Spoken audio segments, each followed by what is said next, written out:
शांति। आज बाबा के 10 अगस्त 2020 के साकार महावाक्य। आज की मुरली में बाबा ने अपने स्वधर्म ना भूलने की याद दिलाई है कि बच्चे अपने स्वधर्म को भूल नहीं जाना है। कौन सा स्वधर्म है हमारा? आत्मा का स्वधर्म है शांत। शांति सबको अच्छी लगती है। बड़े बड़े क्रोधी भी शांति चाहते हैं। तो हमें अपने स्वधर्म में टिकना है। स्वधर्म में टिकने का अर्थ है जब आप चुप बैठते हैं, शांत होकर बैठते हैं, तो आपके अंदर एक ही श्रेष्ठ स्मृति रहे कि मैं आत्मा मास्टर सर्वशक्तिवान हूँ। मैं आत्मा शांत स्वरूप हूँ। मेरा स्वधर्म शांति का है। फिर बाबा ने बहुत अच्छी बात कही कि कोई कोई बच्चे अपना चार्ट भेजते हैं बाबा को। मैंने बाबा आज इतने घंटे याद किया। तो बाबा कहते हैं चेक करो, जब आप याद कर रहे थे तो बुद्धि कहाँ कहाँ भटक रही थी। बाबा को याद करने में अगर बुद्धि भटकती है तो कमाई कैसे जमा होगी। भक्ति में भी पंडित जब कथा सुनाते हैं, जब कथा करते हैं, तो पंडित बीच बीच में पूछता है आपने कथा में क्या सुना। तो जिनकी बुद्धि भटक रही होती है तो वो एकदम अटेंशन में आ जाते हैं। अरे क्या मुझसे पूछा।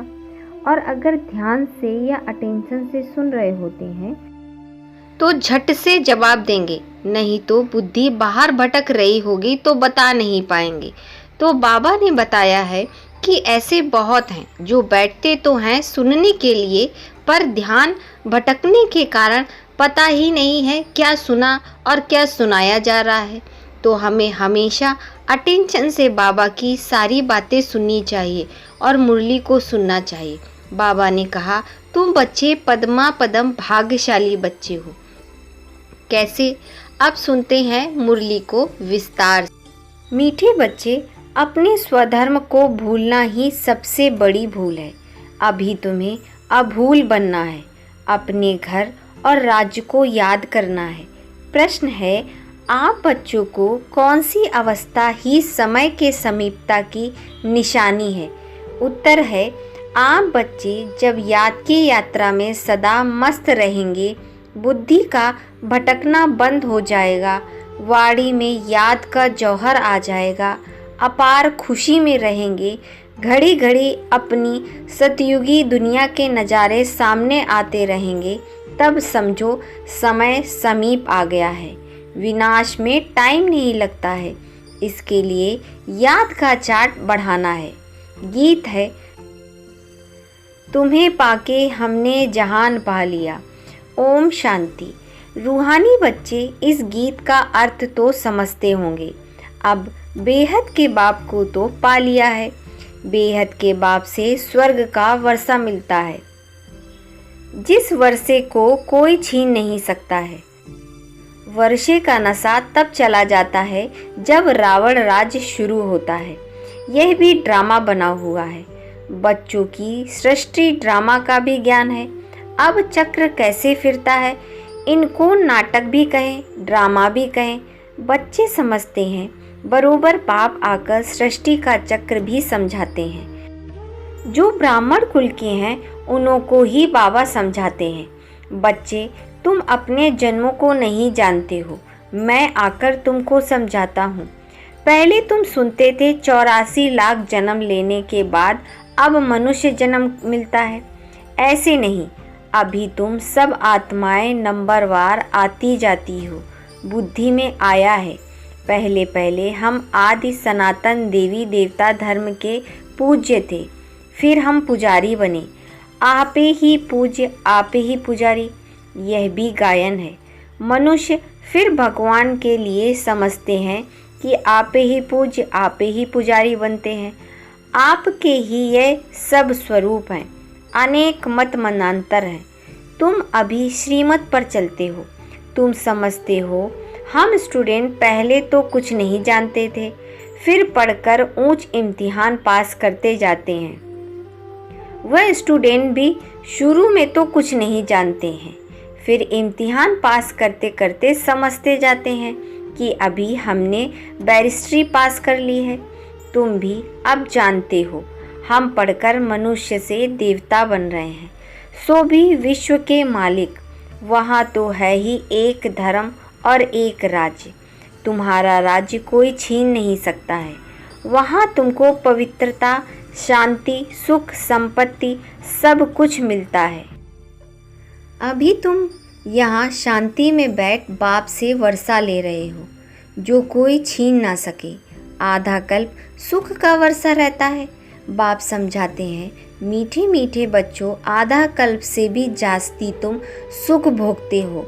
फिर रावण राज्य शुरू होता है। मंदिर भी ऐसे हैं जहाँ चित्र दिखाते हैं देवताएं वाम मार्ग में कैसे जाते हैं। ड्रेस तो वही है, ड्रेस बदलती रहती है। हर एक राजा की अपनी ड्रेस, ताज आदि सब अलग अलग होते हैं। अब बच्चे जानते हैं, हम शिव बाबा से ब्रह्मा द्वारा वर्षा ले रहे हैं। शिव बाबा ब्रह्मा के तन में आकर हम बच्चों को ज्ञान दे रहे हैं। बाप तो बच्चे बच्चे ही कहते हैं, बच्चों तुम अपने जन्मों को नहीं जानते हो।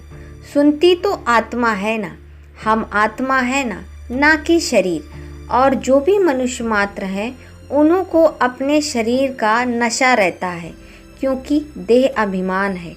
हम आत्मा हैं, यह जानते ही नहीं है। वह तो आत्मा सो परमात्मा, परमात्मा सो आत्मा कह देते हैं। अभी तुमको बाप ने समझाया है, हम बच्चों को बाबा ने समझाया है कि तुम आत्मा सो विश्व के मालिक देवी देवता बन रहे हो। यह ज्ञान अभी है। हम सो देवता फिर क्षत्रिय घराने में आएंगे।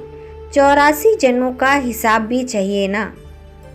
सब तो 84 जन्म नहीं लेंगे, सब इकट्ठे थोड़े ही आ जाते हैं। तुम जानते हो कौन से धर्म कैसे आते रहते हैं। हिस्ट्री पुरानी फिर नई होती है। अभी यह है ही पतित दुनिया, वह है पावन दुनिया। सतयुग है पावन दुनिया। फिर दूसरे धर्म आते हैं। यहाँ कर्म क्षेत्र पर एक ही नाटक चलता है। मुख्य है 4 धर्म। इस संगम पर बाप आकर ब्राह्मण संप्रदाय स्थापन करते हैं। बाबा आकर न सिर्फ रास्ता बताते हैं, परंतु लाइफ भी बताते हैं। कल्प कल्प तुम घर जाते हो, फिर सुख का पाठ भी बजाते हो। बच्चों को भूल गया है कि हम आत्माओं का स्वधर्म है शांति। इस दुख की दुनिया में शांति कैसे होगी, इन सब बातों को तुम समझ गए हो।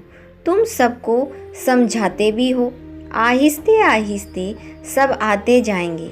विलायत वालों को भी मालूम पड़ेगा ये सृष्टि चक्र कैसे फिरता है, इनकी आयु कितनी है। फॉरेनर्स भी तुम्हारे पास आएंगे। वह बच्चे वहाँ जाकर सृष्टि का राज समझाएंगे। वह समझाते हैं कि सद्गति दाता सिर्फ एक ही है। वह जो भी धर्म स्थापन करने आते हैं, वह सब पुनर्जन्म लेते लेते अभी आकर तमो प्रधान बने हुए हैं। अंत में सारा जड़जड़ीभूत अवस्था को पा लेता है। अभी तुम जानते हो सारा झाड़ खड़ा है, बाकी देवी देवता धर्म का फाउंडेशन है, बड का मिसाल है। यह सब बातें बाप बच्चों को बैठ समझाते हैं। तुम बच्चों को तो बहुत खुशी होनी चाहिए। तुमको मालूम पड़ा है हम सो देवी देवता थे, फिर अब बनते हैं। यहाँ तुम आते ही सत्यनारायण की कथा सुनने, जिससे नर से नारायण बनेंगे। नारायण बनेंगे तो जरूर लक्ष्मी भी होगी, लक्ष्मी नारायण तो जरूर होंगे, राजधानी भी जरूर होगी। अकेले लक्ष्मी नारायण तो नहीं बनेंगे। लक्ष्मी नारायण बनने की अलग कथा थोड़ी ही होती है। नारायण के साथ लक्ष्मी भी बनती है, लक्ष्मी भी कभी नारायण बनती है, नारायण फिर कभी लक्ष्मी बनते हैं। कोई गीत बहुत अच्छे हैं। माया के गुटके आने पर गीत सुनने से हर्षितपना आ जाएगा। कैसे तैरना सीखना होता है तो पहले गुटके आते हैं, फिर उनको पकड़ लेते हैं। वहाँ भी माया के गुटके बहुत खाते हैं। तैरने वाले तो बहुत होते हैं, उन्हों की भी रेस होती है। तो तुम्हारी भी रेस होती है उस पार जाने की। बाबा कहते हैं, माम एकम याद करो, याद की यात्रा से ही बेड़ा पार होगा, तुम उस पार चले जाएंगे। तैराक कोई बहुत तीखे होते हैं, कोई कम। यहाँ भी ऐसे है, बाबा के पास चार्ट भेज देते हैं, बाबा जांच करते हैं याद के चार्ट को, ये राइट रीत समझते हैं या रॉन्ग समझते हैं। कोई कोई दिखाते हैं हम सारे दिन में 5 घंटे बाबा को याद किया, हम विश्वास नहीं करते हैं, ज़रूर भूल हुई है। कोई समझते हैं हम जितना समय यहाँ पढ़ते हैं उतना समय तो चार्ट ठीक रहता है, परंतु बाद में रॉन्ग हो जाता है। बहुत जो ऐसे बच्चे हैं यहाँ बैठे हुए भी हैं, सुनते हुए भी बुद्धि बाहर कहाँ चली जाती है, पूरा सुनते भी नहीं है। भक्ति मार्ग में ऐसे ऐसे होता है, सन्यासी लोग कथा सुनाते हैं, फिर बीच बीच में पूछते हैं हमने आपको कौन सी कथा और कथा में क्या सुनाया। देखते हैं कि इनकी बुद्धि भटक रही थी या फिर यहीं पर ये कथा सुन रहे थे। बुद्धि कहाँ ना कहाँ चली जाती है, एक अक्षर भी नहीं सुनते हैं। यहाँ भी ऐसे है, बाबा देखते रहते हैं, समझा जाता है इनकी बुद्धि कहाँ बाहर भटकती रहती है, इधर उधर देखते रहते हैं। ऐसे ऐसे भी कोई कोई नए आते हैं, बाबा झट समझ जाते हैं, पूरा समझा नहीं है, इसलिए बाबा कहते हैं नए नए को जल्दी यहाँ क्लास में आने की छुट्टी ना दो, नहीं तो वायुमंडल को बिगाड़ते हैं।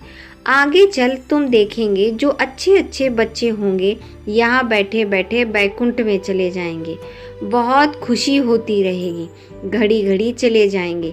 अभी टाइम नज़दीक है, नंबरवार पुरुषार्थ अनुसार तुम्हारी अवस्था ऐसी ही आ जाएगी। घड़ी स्वर्ग में अपने महल देखते रहेंगे, तो कुछ बताना करना होगा, उनका साक्षात्कार होता रहेगा। समय तो देख रहे हो ना, कैसे कैसे तैयारियां हो रही हैं। बाबा कहते हैं देखना कैसे 1 सेकंड में सारी दुनिया के मनुष्य खाक में मिल जाएंगे। बम लगाया और खलास हो गए। तुम बच्चे जानते हो अभी अपनी राजाई स्थापन हो रही है, अभी तो याद की यात्रा में मस्त रहना है, वह जौहर भरना है। कोई को भी दृष्टि से तीर लग जाए, पिछाड़ी में भीष्म पितामह आदि कैसे जैसे को तुमने ही ज्ञान के बाण से मारे, झट समझ जाएंगे। यह तो सत्य कहते हैं, ज्ञान का सागर पतित पावन तो निराकार भगवान है, कृष्ण हो न सके, उनका तो जन्म दिखाते हैं। कृष्ण के वही फीचर्स फिर कभी मिल ना सके, फिर सतयुग में वही फीचर्स मिलेंगे। हर एक जन्म में हर एक के फीचर्स अलग अलग होते हैं। यह ड्रामा का पार्ट ऐसा ही बना हुआ है, वहाँ तो नेचुरल ब्यूटी फीचर्स होते हैं। अब तो दिन प्रतिदिन तन भी तमो प्रधान हो जाता है और आत्मा भी तमो प्रधान हो जाती है। फिर बाबा कहते हैं मनुष्य कहते हैं शास्त्रों बगैर हम जी नहीं सकते हैं, जीवन ही हमारा समाप्त हो जाएगा। शास्त्र तो हमारे प्राण हैं। गीता का तो देखो मान कितना है, यहाँ तो तुम्हारे पास मुरलियों का ढेर इकट्ठा हो जाता है, तुम रख कर क्या करेंगे। दिन प्रतिदिन तुम नई नई पॉइंट्स सुनते रहते हो। हाँ, पॉइंट्स नोट करना अच्छा है, भाषण करते समय रिहर्सल करेंगे, यह पॉइंट समझेंगे। टॉपिक की लिस्ट होनी चाहिए। जब आप टॉपिक समझाएं, रावण कौन है, राम कौन है, सच क्या है, वह हम आपको बताते हैं। इस समय रावण राज्य सारी दुनिया में है, 5 विकार तो सबके अंदर हैं। बाप आकर फिर राम राज्य की स्थापना करते हैं। यह हार और जीत का खेल है। हार कैसे होती है? 5 विकार रूपी रावण से। आगे पवित्र गृहस्थ आश्रम था, सो अब पतित बन गया है। लक्ष्मी नारायण, सो फिर ब्रह्मा सरस्वती।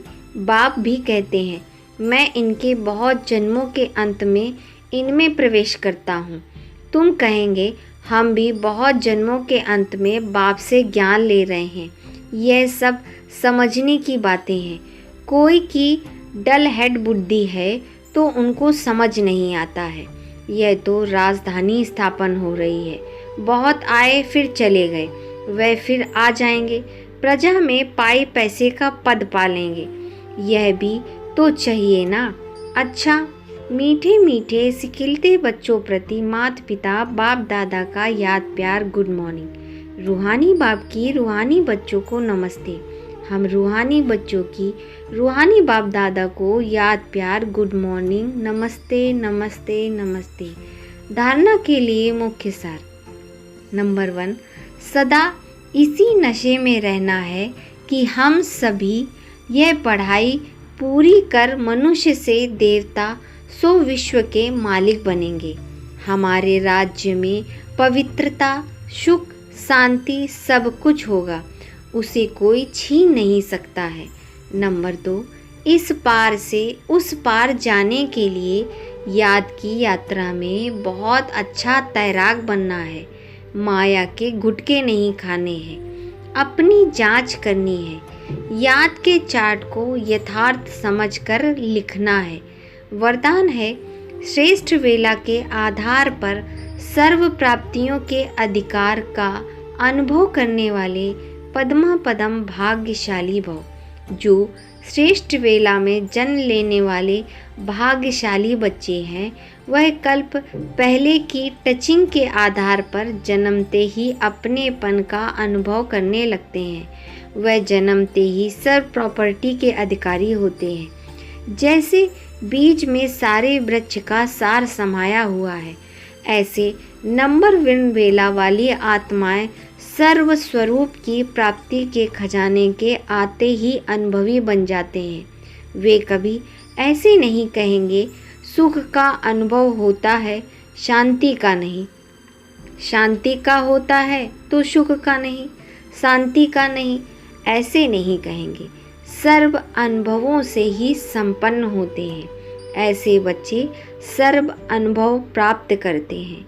स्लोगन है, अपनी प्रसन्नता की छाया से शीतलता का अनुभव कराने के लिए निर्मल और निर्माण बनो। अच्छा, ओम शांति।